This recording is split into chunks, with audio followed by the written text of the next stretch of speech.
Now at 5, Jazz Nation in shock tonight with news that former All-Star Mark Eaton, a Jazz legend, has died.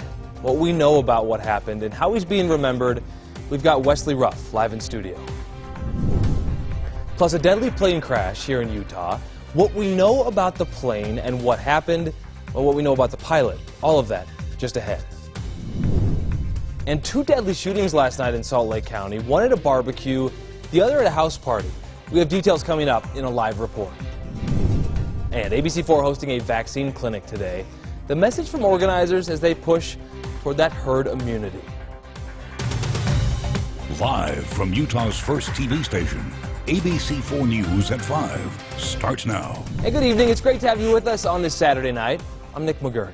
Well, we have 3 major stories that we're following tonight. A deadly plane crash, those 2 murders we just mentioned. But we start tonight with the death of Jazz legend Mark Eaton. Eaton died last night while riding his bike. Now, details of exactly what happened, they're a little bit unknown at this point. We do have a few details. Wesley Ruff joining us now with more on Eaton's life and legacy. Wes, we know that you knew Mark very well. Knew him very well, yeah. When the Jazz drafted Mark Eaton, they only had video of him in doing layups in the warm-up lines at UCLA because he didn't play very much for the Bruins. But the Jazz took a chance on him, and he became one of the best centers in franchise history, an NBA All-Star, 2-time Defensive Player of the Year. Mark Eaton was discovered at a Mark C. Bloom tire store in Southern California, where he worked as a mechanic. The coach of Cypress Community College reportedly saw him under a car with his head out the front and his feet sticking out the back. Frank Layden said, "You can't teach height," and he took a chance by drafting the 7'4" center. Eaton responded by becoming an integral part of the franchise and played 11 years with the Jazz. He talked about that 2 years ago on Real Sports Live. You know, when I came in the NBA, I thought maybe it'd be a good backup center, bounce around for a few years, but never stay in one city for as long as they did, or have a career like I had in any one NBA city. So it turned out to be a great deal all the way around. Back issues forced him to retire, and he became a much sought-after public speaker. He wrote a book a few years ago called The 4 Commitments to a Winning Team. He had his number retired by the Jazz and was an active member of the community. He liked to golf, bike, and snow ski. He was one of my favorite people to interview because he always gave insightful, thoughtful answers. And whenever I needed someone to comment on the Jazz, he was always willing to help out.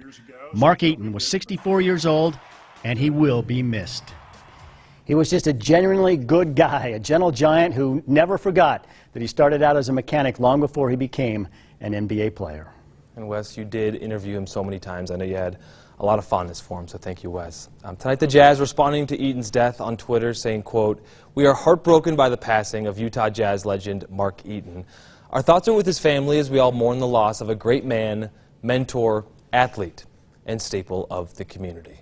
Well, tonight the Unified Police Department is investigating 2 late-night homicides, one in Magna, the other on the east side of Salt Lake City. ABC4's Jordan Burrows spoke to UPD about where they are in these investigations. He joins us live. Hi, Jordan.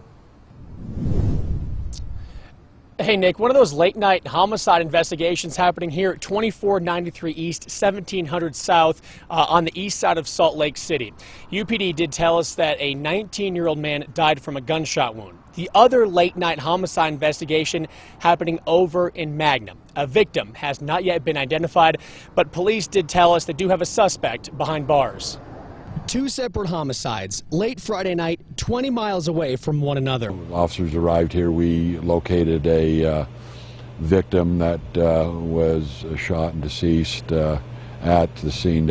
UPD officers arrived in Magna, and they say they found a man suffering from a gunshot wound who later died at the scene. Officials believe the shooting was not a random act. They told ABC4 the alleged suspect, 44-year-old Juan Alvarez, is currently in the Salt Lake County Jail on multiple charges, including aggravated murder. I'm not sure if it was all family, but there was a barbecue that was going on at the residence, and then there was some kind of a confrontation that occurred here at the address, and then shots were fired.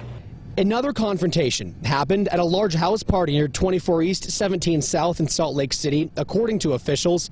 As UPD officers arrived on scene, they say a 19-year-old man was wounded from a gunshot. He was taken to a local hospital where he later died.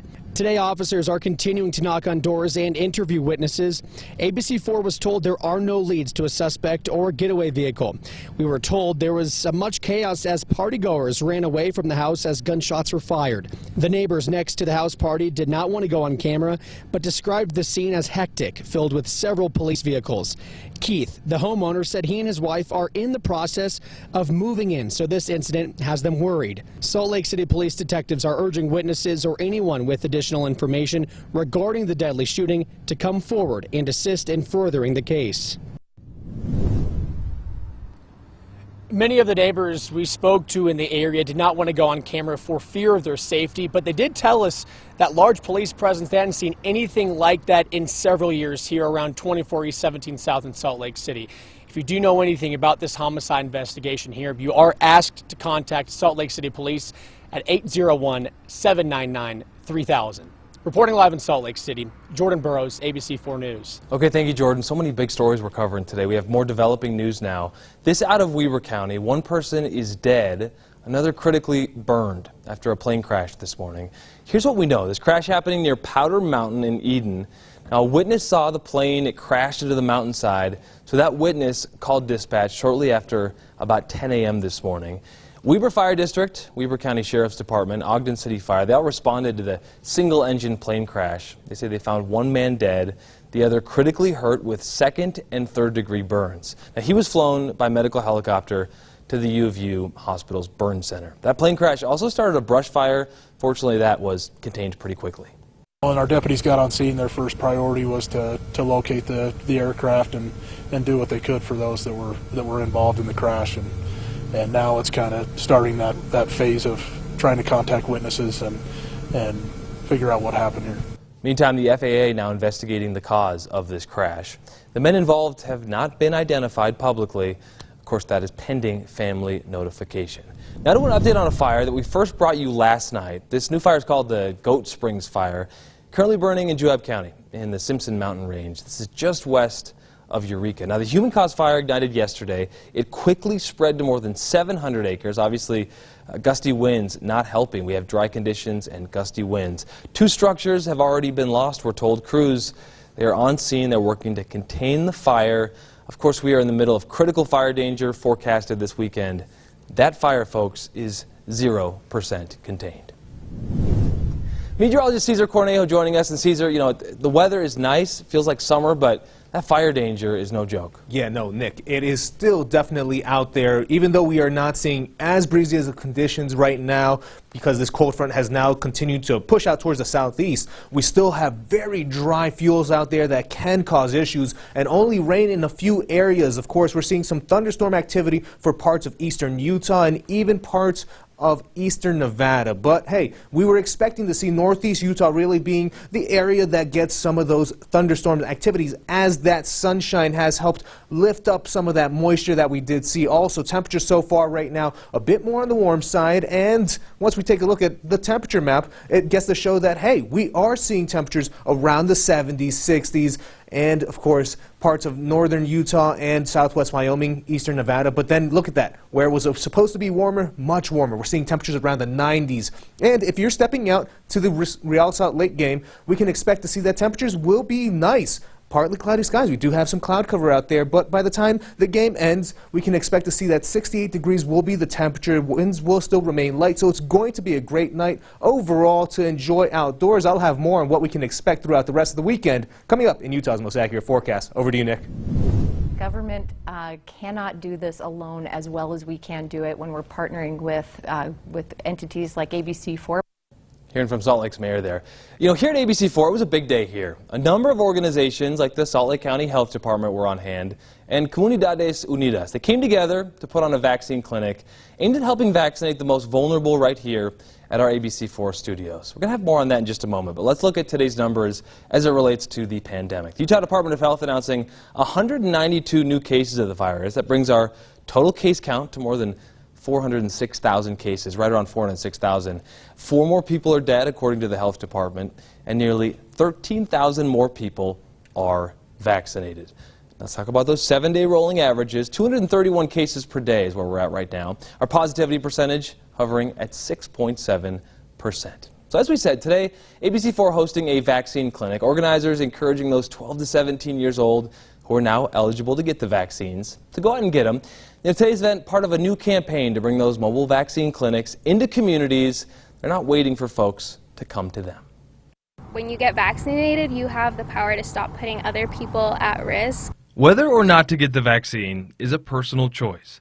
But for those like Andrea Jimenez with Comunidades Unidas, what's happened during this pandemic is personal too. Our communities of color, our immigrant communities have been hit the most. So Jimenez joined us at ABC4 today, as she's done at other targeted clinics recently, armed with 500 doses of the vaccine. Folks driving up met by those with clipboards. All of it orderly and meant to make getting the vaccine a real convenience. We also will have these outreach clinics kind of popping up throughout the valley. In the battle against COVID, these are still the front lines.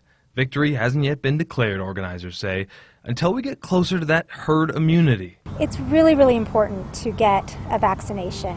I know a lot of people have concerns, a lot of people are afraid. There's good, accurate information out there that you can read and learn about so that you feel comfortable getting the vaccine. Feeling comfortable to make that personal choice, a choice we saw folks making today, right here at ABC4.